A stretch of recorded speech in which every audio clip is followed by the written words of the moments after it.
बच्चों आज पढ़ेंगे रसायन विज्ञान का चैप्टर सेकंड वैद्युत रसायन, जो पेपर की दृष्टि से बहुत ही ज़्यादा क्या है इम्पॉर्टेंट है। चलिए देखते हैं वैद्युत रसायन क्या होता है। वैद्युत रसायन क्या होता है?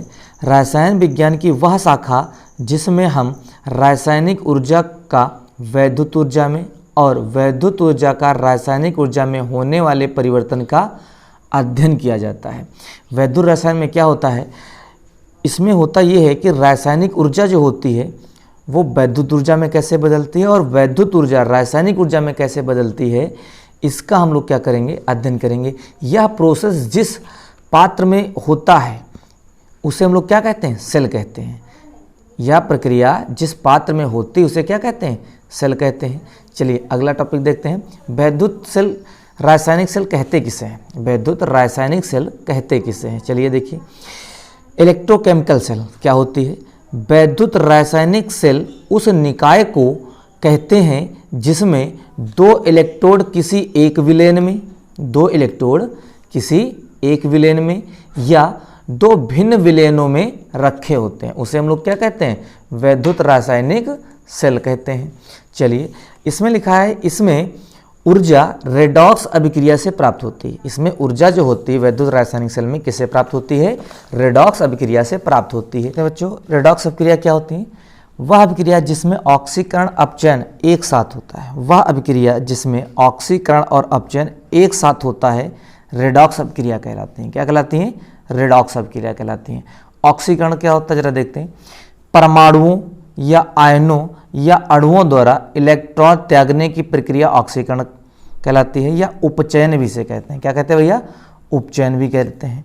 या दूसरे शब्दों में कह सकते हैं वह अभिक्रिया जिसमें ऑक्सीकरण संख्या की वृद्धि होती है, क्या कहलाती है, ऑक्सीकरण कहलाता है। देखिएगा जरा, जैसे ऑक्सीकरण में हमने अभी आपको बताया, ऊपर वाली हेडिंग क्या है, परमाणु या आयनों में इलेक्ट्रॉन त्यागने की प्रक्रिया को क्या कहते हैं, ऑक्सीकरण कहते हैं। जैसे हम लोग ले लें Zn, क्या ले लें भैया, Zn अगर लेते हैं तो देखिए क्या बनता है, Zn प्लस प्लस, यहाँ से दो इलेक्ट्रॉन क्या करता है, रिमूव कर देता है। दो इलेक्ट्रॉन रिमूव कर रहा है तो ये क्या कहलाएगा, ऑक्सीकरण कहला रहा। या फिर इसमें कहते हैं ऑक्सीकरण की संख्या क्या हो जाती है, वृद्धि हो जाती है।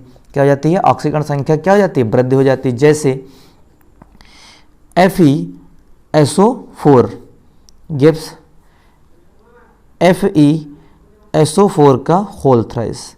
चलिए देखते हैं। अब इसमें जो Fe की ऑक्सीडेशन नंबर है वो +2 होती है, इसमें कितनी होती है, +3 होती है। आप लोग निकालना जानते होंगे, फर्स्ट ईयर में पढ़ा होगा। तो यहाँ देखिए इसमें से 2 से कितने ऑक्सीडेशन नंबर हो रहा है, 3। तो इसका मतलब ये भी क्या हो रहा है, ऑक्सीकरण हो रहा है। या इलेक्ट्रॉन त्याग रहा है तो इसे क्या कहलाएगा, ऑक्सीडेशन नंबर कहलाएगा। ठीक है, ऑक्सीकरण कहलाएगा। अब अपचयन देखते हैं। अपचयन जस्ट इसका उल्टा होता है। जैसे जो रिएक्शन होता है जो जस्ट इसका क्या होता है, उल्टा होता है। जैसे आपने देखा होगा परमाणुओं या अणुओं द्वारा इलेक्ट्रॉन त्यागने की प्रक्रिया को ऑक्सीकरण कहते हैं। यहाँ पे क्या करेंगे, इलेक्ट्रॉन ग्रहण करने की प्रक्रिया को अपचयन कहते हैं। क्या कहते हैं भैया, अपचयन कहते हैं। या वह अभिक्रिया जिसमें ऑक्सीकरण संख्या क्या हो रही हो, घट रही हो, उसे क्या कहते हैं, अपचयन कहते हैं। चलिए देखते हैं जरा एग्जाम्पल थोड़े। जैसे आपने देखा होगा अपचयन, जैसे हम ले लेते हैं, आपको ले लेते हैं Cl, क्या ले भैया, Cl2 ले लें। क्या ले लें, Cl2। अब इसमें हमने क्या किया, 2 इलेक्ट्रॉन ले लिए। क्या ये 2 इलेक्ट्रॉन ले लिए, तो इसमें क्या बन गया, Cl2Cl-। तो ये क्या कर रहा है, इलेक्ट्रॉन ले रहा है, तभी तो इसका अपचयन हो रहा है।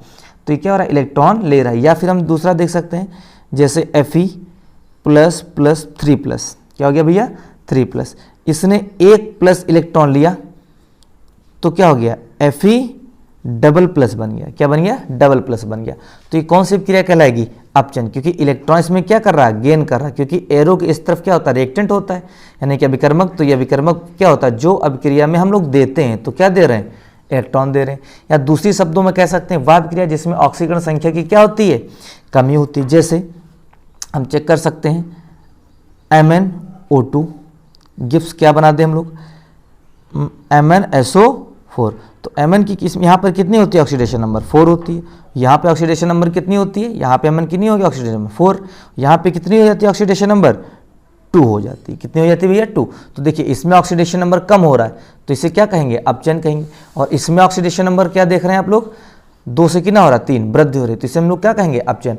तो इसी प्रकार वैद्युत रासायनिक जो सेल होती है वो किस पर काम करती है, रेडॉक्स अभिक्रिया पे काम करती है। किस पर काम करती है, रेडॉक्स अभिक्रिया पर। अब देखते हैं वैद्युत रासायनिक श्रेणी जो होती है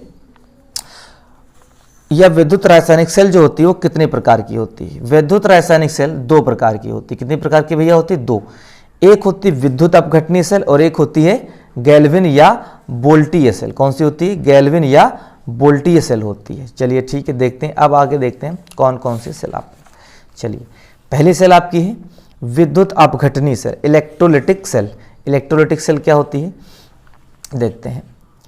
जिस सेल में बाह्य स्रोत से वैद्युत ऊर्जा देने पर कोई रासायनिक अभिक्रिया होती है, जिस सेल में बाह्य स्रोत से वैद्युत ऊर्जा देने पर कोई रासायनिक अभिक्रिया होती है उसे वैद्युत अपघटनीय सेल कहते हैं या इलेक्ट्रोलिटिक सेल कहते हैं। इसमें होता है कि हम बाहर से कोई स्रोत द्वारा या कोई किसी स्रोत द्वारा, बैटरी जैसे हो गया, सेल हो गई, इनके द्वारा, जैसे रेडियो में जो सेल डाली जाती है उनके द्वारा अगर हम क्या करते हैं, कोई करंट देते हैं, उसके बाद कोई केमिकल रिएक्शन होती है तो हम लोग क्या कहते हैं, वैद्युत अपघटनीय सेल कहते हैं। क्योंकि ये क्या कर रहा है, वैद्युत ऊर्जा को रासायनिक ऊर्जा में बदलने का कार्य करेगा, काम करता है। चलिए देखते हैं, जैसे आपने देखा है, और इसमें क्या होता है, ये अब इसकी संरचना थोड़ा देख लेते हैं। क्या देख लेते हैं, संरचना। संरचना कितनी आसान होती है। इसमें क्या होता है, एक ही बीकर लेते हैं। कितना बीकर लेते हैं इसमें हम लोग, एक बीकर लेते हैं। क्या लेते हैं, एक बीकर ले लेते हैं। इसमें 2 धातु की आप देख रहे हैं, ये और एक ये 2 धातु की छड़ें डाल देते हैं, मेटल रॉड डाल देते हैं, जिसका संबंध बाह्य स्रोत, जैसे आप देख रहे हैं, बैटरी द्वारा कर देते हैं। किसके द्वारा कर देते हैं भैया, बैटरी द्वारा कर देते हैं। अब बैटरी के धन सिरे से जिस रॉड को जोड़ा जाता है उसे हम लोग क्या कहते हैं, एनोड कहते हैं। बैटरी के जिस ऋण सिरे से जिस रॉड को जोड़ा जाता है उसे हम क्या कहते हैं, कैथोड कहते हैं।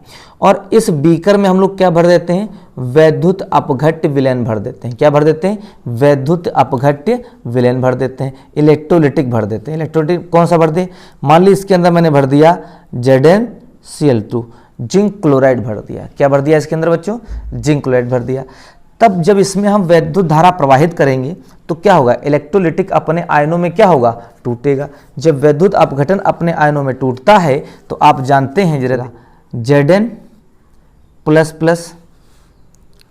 और कैसे टूटेगा बेटा, 2Cl- में। तो पहले हम लोग Zn लेते हैं। क्या लेते हैं, Zn। तो जब Zn लेते हैं, Zn++, ठीक है, यहाँ पे 2 इलेक्ट्रॉन ले रहा है। क्या कर रहा है, 2 इलेक्ट्रॉन ले रहा है, तो क्या बना रहा है, Zn। क्या बनाएगा भैया, Zn बना देगा। क्या बना देगा, Zn। अब इसी में हम लेते हैं क्लोरीन, 2Cl ले लिया मैंने, माइनस है। अब यहाँ पे 2Cl लेते हैं। क्या लेते हैं, 2Cl- लेते हैं। अब ये बनाता क्या है और देता क्या है, देखिएगा ये कैसा है।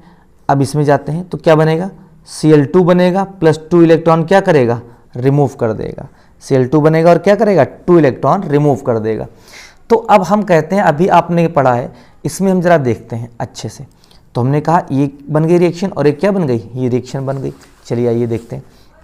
हमने कहा इसमें एक ही बीकर लेते हैं, 2 रॉड डालते हैं और इसको बाह्य स्रोत से जोड़ देते हैं। जिस बैटरी के धन सिरे से अगर जिसको हम जोड़ते हैं उसे हम एनोड कहते हैं। बैटरी के ऋण सिरे से जिसे जोड़ते हैं उसे हम लोग क्या कहते हैं, कैथोड कहते हैं। जब इलेक्ट्रोलिट कराते हैं तो अभी मैंने बताया वैद्युत अपघट्य विलयन अपने आयनों में क्या हो जाता है, टूट जाता है। तो यहाँ पर कैसा चार्ज है, प्लस चार्ज है। जब ये प्लस चार्ज है तो ये किस तरफ चलेगा, कैथोड की तरफ चलेगा। और जिस पर माइनस चार्ज होता है वो किधर चलता है, एनोड की तरफ चलता है। क्योंकि इनमें के बीच क्या होता है, आकर्षण बल लगता है। क्योंकि धनात्मक और ऋणात्मक के बीच कैसा बल लगता है, आकर्षण बल लगता है। तो ये क्या कर रहा है, माइनस वाला प्लस की तरफ, प्लस वाला माइनस तरफ चल रहा है। अब देखते हैं होता क्या है, प्लस वाले पे क्या होता है, जैसे अभी मैंने बताया है, चलने लगते हैं। तो इसमें लिखा है किसी विद्युत अपघट्य के विलयन में वैद्युत धारा प्रवाहित कराने पर एनोड पर ऑक्सीकरण और कैथोड पर क्या होता है, अपचयन होता है। कैसे होता है, मैंने अभी बताया, जब इलेक्ट्रोलिटिक किया तो विलयन कितने भागों में टूटा, 2 भागों में। कौन कौन भागों में टूटा, 2 भागों में, Zn++ और Cl- में। टूट गया कि नहीं टूट गया। अब ये क्या चलेगा, प्लस वाला किधर है, कैथोड तरफ, और माइनस वाला एनोड तरफ चलेगा। तो जो माइनस पर 2 इलेक्ट्रॉन चार्ज थे, ये देखिए 2 इलेक्ट्रॉन चार्ज थे। तो जब 2 इलेक्ट्रॉन चार्ज ने क्या किया, रिमूव किया, वह अभिक्रिया जिसमें क्या होता है, इलेक्ट्रॉन रिमूव किए जाते हैं, तो वह क्या कहलाता है, ऑक्सीकरण कहलाता है। तो देखिए ये क्या कर रहा है, इलेक्ट्रॉन दे रहा है। तो एनोड पर कौन सी प्रक्रिया होती है, एनोड पर जो होती है आपकी ऑक्सीकरण होता है, क्योंकि ये क्या करता है, इलेक्ट्रॉन देता जा करके। और अपचयन पे देखो 2 इलेक्ट्रॉन ले रहा है, तो ये जाएगा किसकी तरफ, कैथोड तरफ। कैथोड से क्या करेगा, 2 इलेक्ट्रॉन ले लेगा, तो क्या कहलाएगा, अपचयन कहलाता है। क्या कहलाता है भाई, अपचयन कहलाता है। ये किस पर होता है, कैथोड पर। किस पर होगा, कैथोड प्राप्त होने लगती है। और ये अभिक्रिया क्या हो जाती है, संतुलित हो जाती है, या विलयन क्या हो जाता है, उदासीन हो जाता है। ठीक है, चलिए अगला टॉपिक देखते हैं हम लोग। अगला टॉपिक है गैल्वेन सेल। गैल्वेन सेल क्या होता है जरा देखिएगा। गैल्वेन सेल क्या है, इस सेल में रासायनिक ऊर्जा का वैद्युत ऊर्जा में परिवर्तन किया जाता है। इस सेल में रासायनिक ऊर्जा का वैद्युत ऊर्जा में परिवर्तन किया जाता है। इसमें रेडॉक्स अभिक्रिया के कारण विद्युत धारा उत्पन्न होती है। विद्युत अपघटन में भी रेडॉक्स अभिक्रिया हो रही थी, क्योंकि देखो एक ऑक्सीकरण हो रहा था, क्या हो रहा था, अपचयन। तो रेडॉक्स अभिक्रिया उसमें भी होती है, रेडॉक्स अभिक्रिया भी उसमें होती है। इसमें एक गैल्वेन सेल और एक वोल्टी सेल, दोनों जो सेल होती हैं, इस सेल को मिलाकर के एक सेल बनी थी डेनियल सेल। डेनियल सेल जिसमें किसमें बनी थी, जहाँ पर एनोड जेडन था, कैथोड कैसा था, आपका कॉपर का था। तो उसी पर ये डेनियल सेल की एक क्वेश्चन है, या देखते हैं। या इसी भाषा में यानी डेनियल सेल पर एक परिभाषा दी गई थी, जब Zn++ और Cu++ आयनों की सांद्रता कितनी हो, 1 इकाई होती है, तो इसकी विद्युत विभव कितना होता है, 1.1 वोल्ट होता है। इस प्रक्रिया को की युक्ति को गैल्वेन सेल या वोल्टी सेल कहते हैं। हमने कहा Zn++ Cu++ की क्या आयनों की सांद्रता 1 यूनिट, 1 यूनिट मतलब होता है 25 डिग्री ताप पर 1 एटीएम दाब पर, ठीक है, 1 मोल कंसंट्रेशन पर जो विद्युत विभव प्राप्त होता है उसे हम लोग क्या कहते हैं, 1.1 वोल्ट कहते हैं। ठीक है, इसी को हम लोग क्या बोलते हैं, गैल्वेन सेल या वोल्टी सेल बोलते हैं। चलिए इसकी संरचना के बारे में देखते हैं। किसके बारे में देखते हैं भैया, संरचना के बारे में। चलिए देखते हैं। इस सेल में 2 पात्र होते हैं। कितने पात्र होते हैं, ये देखिए, एक पात्र और एक पात्र। इस सेल में कितने पात्र हो गए, 2 पात्र होते हैं। और वैद्युत अपनी सेल में कितने पात्र होते हैं, 1 पात्र होता है। तथा इसमें ZnSO4 का विलयन लेते हैं। लिखा, एक पात्र में, बच्चों अब देखते हैं संरचना। संरचना क्या होती है, इस सेल में 2 पात्र होते हैं। एक पात्र में Zn की क्षण होती है तथा इसमें ZnSO4 का विलयन भरते हैं। जैसे मान लीजिए ये आपको दिख रहा होगा, इसमें कितने पात्र हैं, 2 पात्र हैं। एक पात्र, ये पात्र लिया है, इस पात्र में ये किसकी क्षण है, Zn की रॉड है। ठीक है, और इसमें Zn का ही सॉल्यूशन भरते हैं, यानी कि विलयन फिल करते हैं। दूसरा इसमें क्या होता है, दूसरे पात्र में Cu की क्षण होती है, जिसमें CuSO4 विलयन भरते हैं। अब देखिए इसमें दूसरा पात्र है, इसमें कौन सी क्षण ले रहे हैं, Cu की रॉड ले रहे हैं, तो इसमें क्या भरेंगे, CuSO4 का विलयन भरते हैं। चलिए अब इसके बाद इन दोनों पात्रों को लवण सेतु द्वारा जोड़ देते हैं। अब जो ये अलग अलग हैं, इन दोनों पात्रों को क्या करते हैं, लवण सेतु द्वारा जोड़ देते हैं। और जो इलेक्ट्रोड है उनको गैल्वेनोमीटर से जोड़ देते हैं, जिसमें धारा माप सकते हैं। ठीक है, या धारा के जा सकती है, प्रवाहित हो सकती है इसमें। अब देखते हैं लवण सेतु क्या होता है, सॉल्ट ब्रिज क्या होता है। सॉल्ट ब्रिज जो होता है, आप देख रहे हैं यहाँ पर सॉल्ट ब्रिज, ये ब्रिज क्या मतलब होता है, 2 चीज़ों को जोड़ने का काम जो करता है उसे हम लोग क्या कहते हैं, ब्रिज कहते हैं, सॉल्ट ब्रिज। इसमें एगार एगार क्या होता है भैया, एगार एगार, कहीं कहीं पे अगर अगर भी लिखा मिलता है। एगार एगार जली होती है, और इस जली में potassium chloride, ammonium chloride, sodium chloride और potassium nitrate ETC electrolytes, lytes मतलब होता है लाइट्स, इलेक्ट्रोलाइट्स का मतलब क्या होता है, वे पदार्थ जो वैद्युत अपघट्ट हो जाते हैं उनको हम लोग क्या करते हैं, इसके अंदर क्या कर देते हैं, फिल करते हैं। किसके साथ मिला करके, इसमें। जो सॉल्ट ब्रिज होता है वो 2 प्रकार का होता है। कितने प्रकार का होता है भैया, 2 प्रकार का होता है। एक होता है glass tube, glass tube bridge. Glass tube क्या होता है, इसमें जो आप ये देख रहे हैं कैसा ग्लास ट्यूब ब्रिज है, इसके अंदर एक कांच की नली होती है और इसमें एगर एगर जली भर करके, और इसमें इलेक्ट्रोलिटिक क्या कर देते हैं, ये इनमें से कोई एक भर करके इसके अंदर लटका दिया जाता है। या फिर इसमें पार्चमेंट पेपर लेते हैं, पार्चमेंट पेपर को इन विलयनों में बोड़ करके या डुबो करके इस पर क्या कर देते हैं, लटका दिया जाता है। तो ये काहे का काम करता है, सॉल्ट ब्रिज का काम करता है। चलिए देखते हैं इसकी क्रिया विधि क्या होती है। इस सेल में रेडॉक्स अभिक्रिया होती है। कैसी होती है भैया, क्रिया विधि देखते हैं। इस सेल में रेडॉक्स अभिक्रिया होती है। इस सेल में कैसी होती है भैया, रेडॉक्स अभिक्रिया होती है। Zn+Cu+ अब ये आपकी कैसी अभिक्रिया है, रेडॉक्स अभिक्रिया। यही तो डैनियल-सेल की रिएक्शन होती है। चलिए आगे देखते हैं। अब देखिएगा ये काम कैसे करता है, जरा हम लोग देखते हैं गौर से। हमने कहा रेडॉक्स अभिक्रिया होती है, कैसे होती है भैया, रेडॉक्स अभिक्रिया होती है। चलिए कैसे होती, हमने कहा यहाँ पर आप देख रहे हैं इस डायग्राम से, आप लोग देखिएगा इसमें विलेन कौन सा भरा है, ZnSO4 भरा है। क्या भरा है, ZnSO4।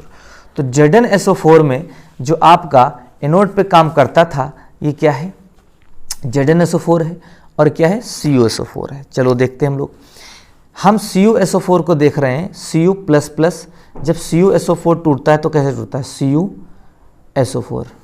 CuSO4 कैसे ब्रेक करेगा, Cu++ और SO4 माइनस, ऐसे तो ब्रेक करेगा।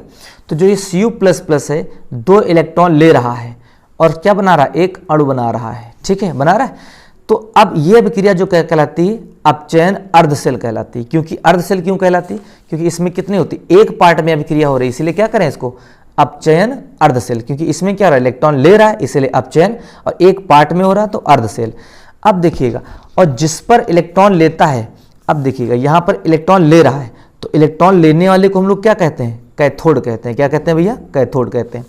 अब इसमें देखिएगा ZnSO4 में, तो Zn क्या होता है, ZnSO4 कैसे टूटता है, Zn++ और SO4 माइनस दोनों टूट रहे हैं। तो सर दोनों तो बराबर ही टूट रहे हैं, बट इसमें समस्या क्या है, इसमें ऑक्सीडेशन कैसे पहचानेंगे, रिएक्शन कौन पहचानेंगे। जो अधिक क्रियाशील होता है उसे हम लोग क्या कहते हैं, ऑक्सीकरण कहते हैं। जो अधिक क्रियाशील होगा वो क्या कहलाएगा, ऑक्सीकारक कहलाएगा, या ऑक्सीकरण करता है, ठीक है। चलिए देखते हैं हम लोग ZnS, इसमें क्या रहा है, Zn++ में टूट रहा है और कितने इलेक्ट्रॉन दे रहा है, 2 इलेक्ट्रॉन दे रहा है। जब इलेक्ट्रॉन देता है तो उसे हम लोग क्या कहते हैं, ऑक्सीकरण करते हैं। और ये सेल एक पात्र में हो रही है, सेल में क्या बोलेंगे, अर्ध सेल। भाई 2 पात्रों में है तो एक को आधा कहेंगे, एक को आधा कहेंगे, तो इसको हम क्या बोलेंगे, ऑक्सीकरण अर्ध सेल।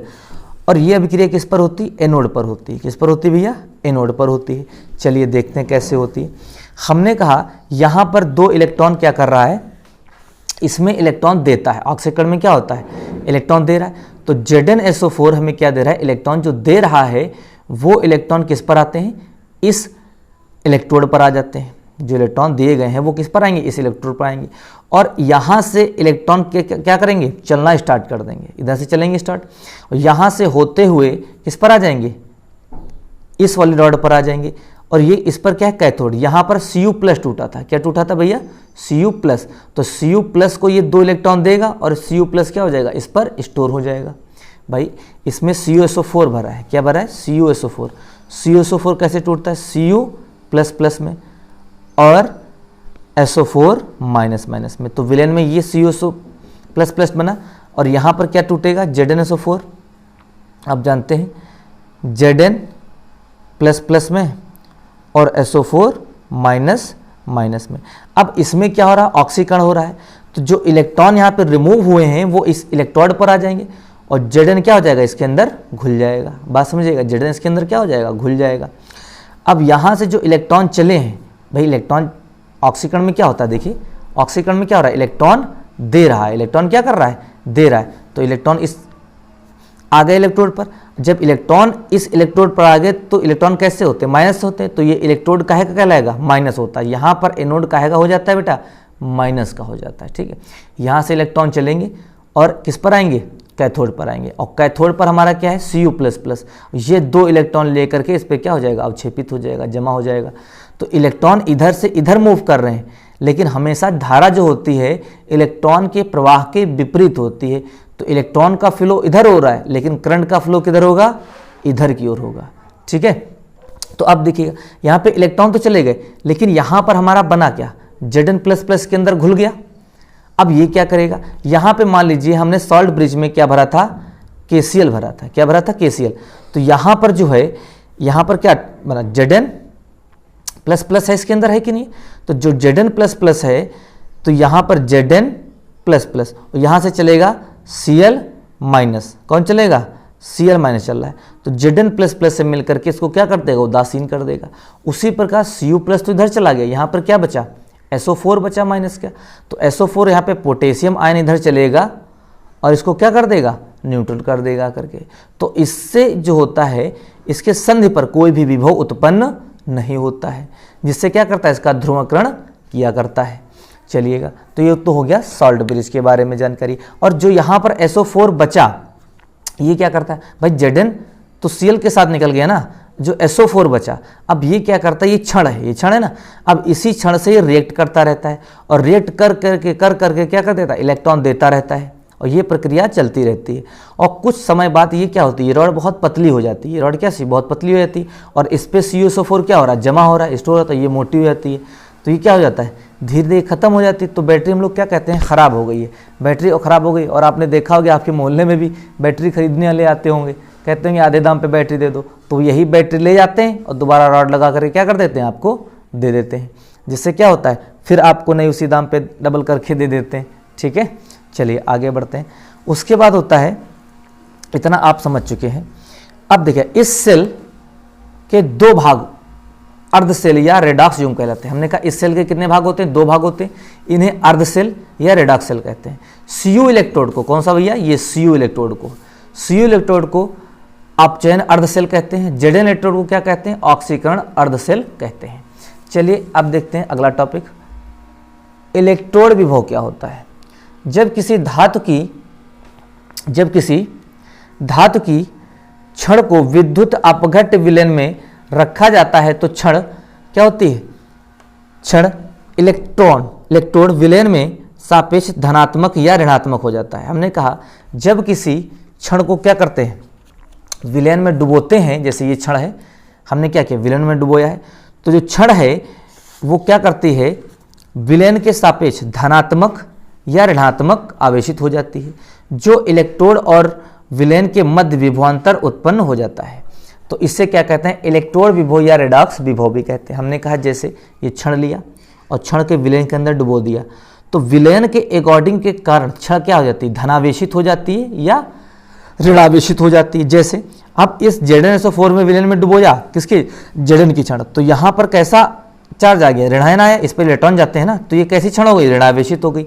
और विलयन में क्या घुल रहा था, Zn++, तो विलयन धनात्मक और क्षण ऋणात्मक, तो इसके मध्य क्या उत्पन्न हो जाएगा, यानी कि विलयन और क्षण के मध्य एक विभवांतर उत्पन्न हो जाता है, जिसे हम लोग क्या कहते हैं, इलेक्ट्रोड विभव या रेडॉक्स विभव कहते हैं। इसी प्रकार इसमें भी होता है, Cu++ होता है और Cu++ हमारा इस पर गया, इलेक्ट्रॉन आया ना, तो ये कैसा हो गया, धनात्मक हो गया, और इसके अंदर क्या छूट गया, SO4-। तो वो क्या काम कर रहा है, वो क्या कर रहा है, तो ये पॉजिटिव और ये SO4 कैसा हो गया, माइनस हो गया, तो ये पॉजिटिव हो गया, निगेटिव हो गया। तो देखिए सापेक्ष क्या हो गए, एक दूसरे के धनात्मक ऋणात्मक हो गए कि नहीं हो गए।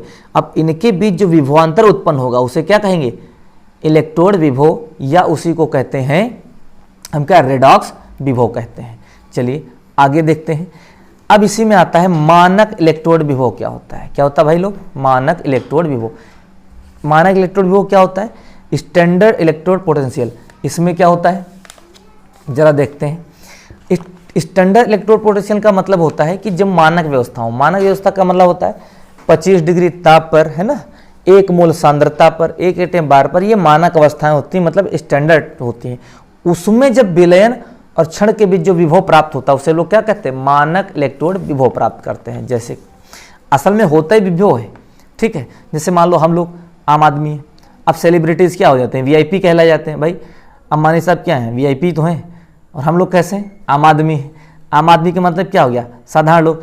तो हम लोग क्या कहते हैं, स्टैंडर्ड। स्टैंडर्ड मतलब क्या होता है, एक VIP बनाते हैं। कैसे बनाते हैं, 25 डिग्री ताप पर कोई क्षण 1 मोल सांद्रता वाले विलयन में डुबाई जाती है, तो उनके मध्य उत्पन्न विभवांतर को मानक इलेक्ट्रोड विभव कहते हैं। इसे E0 से प्रदर्शित करते हैं। हमने क्या 25 डिग्री ताप पर कोई क्षण क्या होती है, 1 मोल सांद्रता वाले में। जैसे मैंने अभी आपको बताया है कि हमने कहा ये मान लीजिए आपका क्या है, सॉल्यूशन है, ये कोई सॉल्यूशन है। अब जिस धातु का हमें लेना उसी धातु का हम लोग क्या लेंगे, सॉल्यूशन लेंगे। ये मान लीजिए हमने क्या ले लिया, Zn ले लिया, और ये कौन सा हो गया, ZnSO4 ले लिया। अब इसको हमने डुबो दिया। इसके लिए कंडीशन क्या रखी है, अब हमने कहा जो क्षण का है टेम्परेचर कितना होना चाहिए, 25 डिग्री होना चाहिए, और इसकी कंसंट्रेशन कितनी चाहिए, 1 मोल होनी चाहिए। कितनी होनी चाहिए, 1 मोल होनी चाहिए। इस कंडीशन में इस विलयन और इस क्षण के बीच जो विभवांतर उत्पन्न होता है उसे हम लोग क्या कहते हैं, मानक इलेक्ट्रोड विभव कहते हैं, या ठीक है, इसे ई नॉट से प्रदर्शित करते हैं। चलिए आगे देखते हैं हम लोग क्या होता है सेल विभव। सेल विभव क्या होता है, सेल के दो इलेक्ट्रोडों के मध्य विभव का अंतर सेल विभव, सेल विभव क्या होता है, सेल के दो इलेक्ट्रोडों के मध्य विभव का अंतर, क्या भैया, विभवों का अंतर, सेल के दो इलेक्ट्रोडों के मध्य विभवों का अंतर सेल का विद्युत वाहक बल या सेल विभव कहलाता है। क्या कहलाता है भैया, सेल का विद्युत वाहक बल। इसे इंग्लिश में बोलते हैं इलेक्ट्रोमूविंग फोर्स, EMF। क्या कहते हैं भैया इसको, EMF कहते हैं। क्या कहते हैं, EMF, सेल का इलेक्ट्रोमूविंग फोर्स। हमने कहा सेल क्या होती है भाई, यही तो पूरी सेल है। हमने कहा दोनों इलेक्ट्रोडों के विभव के अंतर को क्या कहते हैं, सेल विभव कहते हैं। इसे किसे नोट करते हैं, या इसे क्या कहते हैं, सेल विभव या विद्युत वाहक बल भी कहते हैं। तो सेल विभव क्या होगा, ई कैथोड और ई एनोड। क्या होता है भैया, सेल विभव अच्छा किसे कहते हैं, सेल के दो इलेक्ट्रोडों के मध्य विभवों का अंतर सेल का विद्युत वाहक बल या सेल विभव कहलाता है। विद्युत वाहक बल को EMF भी कहते हैं। EMF का मतलब होता है, EMF भी कहते हैं इलेक्ट्रोमूविंग फोर्स। ठीक है, हमने क्या कहा, सेल विभव जो होता है दोनों इलेक्ट्रोडों के विभवों के अंतर के बीच होता है। तो क्या होता है, कैथोड यानी कि किसका, कैथोड। यहाँ पे देखो ये आपका क्या है, कैथोड सेल है, तो कैथोड सेल का विद्युत इलेक्ट्रोड विभव और एनोड सेल के विभव के अंतर को क्या कहते हैं, सेल विभव कहते हैं। चलिए आगे देखते हैं। गैल्विन सेल को लिखते समय हम एनोड को बाईं एवं कैथोड को दाईं ओर लिखते हैं। कैसे लिखते हैं भैया, जैसे अभी आपने देखा है ये एनोड है, ZnSO4 टूट रहा है कि नहीं टूट रहा है, तो ये एनोड है, ये क्या है, कैथोड है। तो एनोड को बाईं तरफ, कैथोड को दाईं तरफ। यानी कि आप जानते होंगे जब आप पेपर लिखते हो तो आपका बायां पेपर पे आपका ही बायां कहलाता है और आपका दायां पेपर पे आपका दायां होता है। तो देखिए ये इस साइड क्या हो गया, लेफ्ट हो गया, इस साइड क्या हो गया, राइट। इसे हम लोग क्या बोलेंगे, लेफ्ट कहते हैं। इस साइड क्या बोलते हैं हम लोग, राइट। और जो ये बीच वाली डंडी जो दिखा रही ना, तो इसे बोलते हैं लवण सेतु। जब ये लवण सेतु होता है तो इसको हम लोग क्या बीच लगा देते हैं, डबल इक्वल लाइन खींच देते हैं। क्या कहते हैं, डबल लाइन खींचते हैं। जब लवण सेतु बीच में नहीं होता, एक सेल की करते हैं, तो वहाँ पे क्या खींचते हैं, एक लाइन खींचते हैं। तो देखिए ये लेफ्ट हो गया और ये क्या हो गया, राइट हो गया। आपको इसी पर क्वेश्चन लगेंगे, इस सेल को अच्छे से पहचान लीजिएगा। ये कैसा होता है, लेफ्ट वाला क्या होता है, एनोड का होता है, और आर वाला कैसा होता है, कैथोड का होता है। कैसा होता है भैया, कैथोड का। तो कोई दिक्कत है। चलिए अगला टॉपिक देखते हैं, लवण सेतु क्या होता है। अभी मैंने इससे पहले आपको बताया ये दो प्रकार का होता है, ग्लास ट्यूब ब्रिज और दूसरा क्या होता है, फिल्टर ब्रिज। अब मैंने बताया था KCl NO3 ट्यूब के अंदर भर करके अगर भर करके उसको क्या कर लटका देते हैं, या पार्चमेंट पेपर को क्या कर देते हैं, उसके अंदर डुबो करके NaCl के अंदर या KCl के अंदर उसको क्या लटका देते थे, दोनों से लोग बीच। यही तो है ना बेटा। इसके इस ट्यूब बनाया, इसके अंदर क्या किया, अगर भरा या अगर भरा। अगर भरने के बाद क्या करते हैं, इसके अंदर KCl भी थोड़ा मात्रा में डाल देते हैं। भरने के बाद क्या कर देते, इसके अंदर लटका देते, या पार्चमेंट पेपर को इनके विलेनों के अंदर डुबो करके इस पे लटका देते। तो दो प्रकार के हो गए कि नहीं हो गए। चलिए अब देखते हैं क्या है। अगला पॉइंट है लवण सेतु के कार्य। लवण सेतु के कार्य क्या होते हैं, देखते हैं। या दोनों क्या होता है भाई, या दोनों अर्धसेलों के विलेनों को जोड़कर सेल परिपथ को पूर्ण करता है।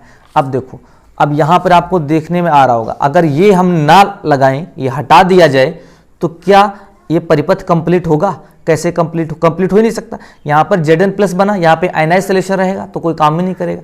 यहीं से क्या आता है, Cl आता है और इसको क्या कर देता है, न्यूट्रल कर देता है। ये विलेन कैसा होता है, उदासीन हो जाता है।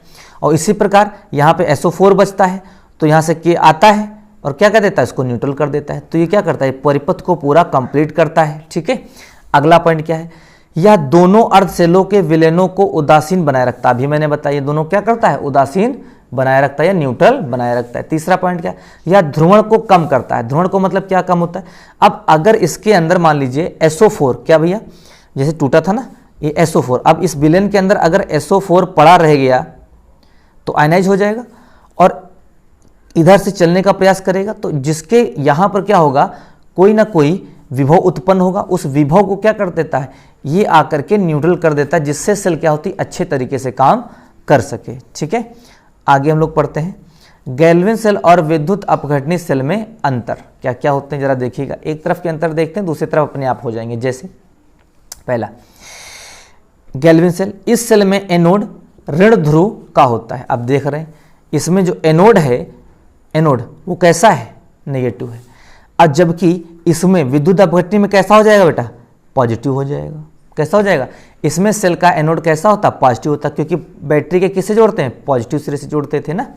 अब इसमें देखिएगा, इसमें कैथोड धन ध्रुव क्या होता है, इसमें कैथोड क्या होता है, धन ध्रुव होता है। तो उसमें हम लोग कैथोड को किससे जोड़ते थे, बैटरी के ऋण सिरे से, यानी कि इसमें कैथोड कैसा होता है, ऋण ध्रुव होता है। अगला टॉपिक, इसमें रेडॉक्स अभिक्रिया स्वतः संपन्न होती है। इसमें रेडॉक्स अभिक्रिया क्या होती है, स्वतः संपन्न होती है, जबकि इसमें क्या होती है, रेडॉक्स अभिक्रिया स्वतः संपन्न नहीं होती है। इसमें हम बाह्य स्रोत से बैटरी द्वारा क्या देते थे, लाइट देते थे, तभी तो विलेन अपने अंदर आयनों में टूटता था, तभी तो रेडॉक्स अभिक्रिया होती थी। तो इसमें स्वतः संपन्न नहीं होती है। इसमें क्या होगा बेटा, स्वतः संपन्न नहीं होती है। क्या होती है, नहीं होती है। ठीक है, इसमें रेडॉक्स अभिक्रिया स्वतः संपन्न नहीं होती है। इसमें रासायनिक ऊर्जा को वैद्युत ऊर्जा में रूपांतरित किया जाता है, क्योंकि इस सेल देखो इसमें क्या हो रहा था, सेल से ही तो करंट बन नहीं थी, और उसमें हम लोग क्या कर रहे थे, करंट से अभिक्रिया करवा रहे थे ना। तो इसमें क्या हो जाएगा, वैद्युत ऊर्जा से क्या होती है, रासायनिक ऊर्जा प्राप्त होती है। अगला, इनमें दोनों इलेक्ट्रोड अलग अलग चैम्बर में होते हैं। अब देखो अलग अलग है, और उसमें हमने क्या बताया, दोनों इलेक्ट्रोड एक ही चैम्बर में होते हैं। किसमें होते हैं बेटा, एक चैम्बर में। किसमें होते हैं, एक चैम्बर में होते हैं। ठीक है, अब देखो जब उसमें एक चैम्बर में होते हैं, इसमें अलग अलग है, तो अलग अलग जोड़ने के लिए कुछ चाहिए, तो उसके लिए क्या करते हैं, लवण सेतु जोड़ते थे। लेकिन इसमें अब एक ही चैम्बर में तो लवण सेतु लगाते नहीं, तो इसमें क्या हो जाएगा, लवण सेतु नहीं होता है। क्या होता है भैया, नहीं होता है। ठीक है, लवण सेतु नहीं होता है। जो आज पढ़ेंगे रसायन विज्ञान का चैप्टर 2 वैद्युत रसायन, जो पेपर की दृष्टि से बहुत ही ज़्यादा क्या है, इम्पॉर्टेंट है। चलिए देखते हैं वैद्युत रसायन क्या होता है। वैद्युत रसायन क्या होता है, रसायन विज्ञान की वह शाखा जिसमें हम रासायनिक ऊर्जा का वैद्युत ऊर्जा में और वैद्युत ऊर्जा का रासायनिक ऊर्जा में होने वाले परिवर्तन का अध्ययन किया जाता है। वैद्युत रसायन में क्या होता है, इसमें होता ये है कि रासायनिक ऊर्जा जो होती है वो वैद्युत ऊर्जा में कैसे बदलती है, और वैद्युत ऊर्जा रासायनिक ऊर्जा में कैसे बदलती है, इसका हम लोग क्या करेंगे, अध्ययन करेंगे। यह प्रोसेस जिस पात्र में होता है उसे हम लोग क्या कहते हैं, सेल कहते हैं। यह प्रक्रिया जिस पात्र में होती है उसे क्या कहते हैं, सेल कहते हैं। चलिए अगला टॉपिक देखते हैं, वैद्युत सेल रासायनिक सेल कहते किसे हैं, वैद्युत रासायनिक सेल कहते किसे हैं। चलिए देखिए, इलेक्ट्रोकेमिकल सेल क्या होती है, वैद्युत रासायनिक सेल उस निकाय को कहते हैं जिसमें दो इलेक्ट्रोड किसी एक विलेन में, दो इलेक्ट्रोड किसी एक विलेन में या दो भिन्न विलेनों में रखे होते हैं, उसे हम लोग क्या कहते हैं, वैद्युत रासायनिक सेल कहते हैं। चलिए इसमें लिखा है, इसमें ऊर्जा रेडॉक्स अभिक्रिया से प्राप्त होती है। इसमें ऊर्जा जो होती है वैद्युत रासायनिक सेल में किससे प्राप्त होती है, रेडॉक्स अभिक्रिया से प्राप्त होती है। चलिए देखते हैं रेडॉक्स अभिक्रिया क्या होती है। कौन सी भैया, रेडॉक्स अभिक्रिया, रेडॉक्स अभिक्रिया। तो चलते हैं देखते हैं रेडॉक्स अभिक्रिया क्या होती है।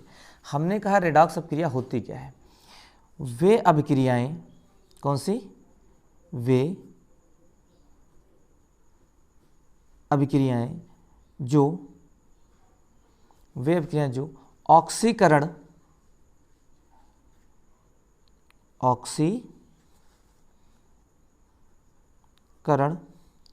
और अपचयन एक साथ करती हैं। क्या करती हैं, एक साथ करती हैं। ठीक है, एक साथ करती हैं, रेडॉक्स अभिक्रिया कहलाती हैं। क्या कहलाती हैं, रेडॉक्स अभिक्रिया कहलाती हैं। ऑक्सीकरण अपचयन, ये आपने फर्स्ट ईयर में पढ़ा होगा। रेडॉक्स अपक्रिया कहलाती हैं वे अभिक्रियाएं जो ऑक्सीकरण और अपचयन एक साथ करती हैं, उन्हें क्या कहते हैं? रेडॉक्स अपक्रिया कहते हैं। अब यहीं पे पॉइंट बनता है, ऑक्सीकरण क्या होता है? क्या होता है भाई? ऑक्सीकरण होता है क्या असल में? तो ऑक्सीकरण देखते हैं क्या होता है। कौन सी देखते हैं हम लोग? ऑक्सीकरण। क्या देखते हैं? ऑक्सीकरण। इसे डिटेल में नहीं पढ़ा रहे हैं क्योंकि आप लोग पढ़ चुके हो ऑक्सीकरण, क्योंकि फर्स्ट ईयर में पढ़ ही चुके हो। ऑक्सीकरण किसे कहते हैं?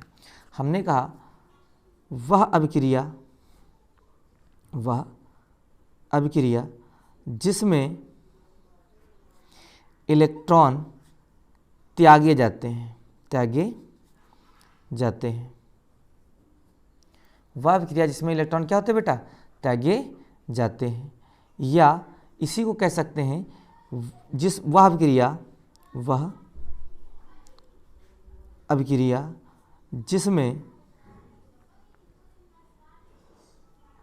जिसमें ऑक्सीकरण संख्या, क्या होता है भैया?